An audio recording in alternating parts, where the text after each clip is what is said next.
বিশাল এই মহাবিশ্ব রহস্যময় এবং অবিশ্বাস্যভাবে জটিল। আমরা যা চারপাশে দেখি, গ্যালাক্সি, তারা, গ্রহ এবং ধূলিকণা, এই সবই মহাবিশ্বের একটি ক্ষুদ্রতম অংশ।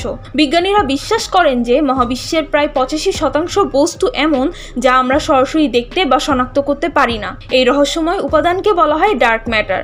এটি মহাবিশ্বের গঠন ও বিবর্তনের ক্ষেত্রে গুরুত্বপূর্ণ ভূমিকা পালন করে, কিন্তু এর প্রকৃতি এখনও বিজ্ঞানীদের জন্য একটি গভীর ধাঁধা। ডার্ক ম্যাটারের ধারণা প্রথম উঠে আসে 1930-এর দশকে। সুইস জ্যোতির্বিজ্ঞানী ফ্রিটজ জুইকি গ্যালাক্সি ক্লাস্টার পর্যবেক্ষণ করে দেখেন যে তাদের ঘূর্ণনের গতি কেবল দৃশ্যমান পদার্থের ভিত্তিতে ব্যাখ্যা করা যাচ্ছে না। তিনি ধারণা করেন এমন কিছু অদৃশ্য বস্তু থাকতে পারে যা অতিরিক্ত মহাকর্ষ তৈরি করছে। পরবর্তী বছরগুলোতে আরও গবেষণায় দেখা যায় যে মহাবিশ্বের গ্যালাক্সিগুলোর ঘূর্ণন গতিবিদ্যা, মহাজাগতিক মাইক্রোওয়েভ ব্যাকগ্রাউন্ড বিকিরণ এবং মহাবিশ্বের বৃহৎ কাঠামো সবই ইঙ্গিত দেয় যে ডার্ক ম্যাটার থাকতে পারে।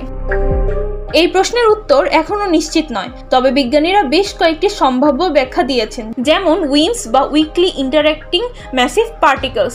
বিজ্ঞানীদের ধারণা ডার্ক ম্যাটার অতি ক্ষীণমাত্রায় পারস্পরিক ক্রিয়াশীল বিশাল ভরকণা বিশিষ্ট উইমস দিয়ে তৈরি হতে পারে।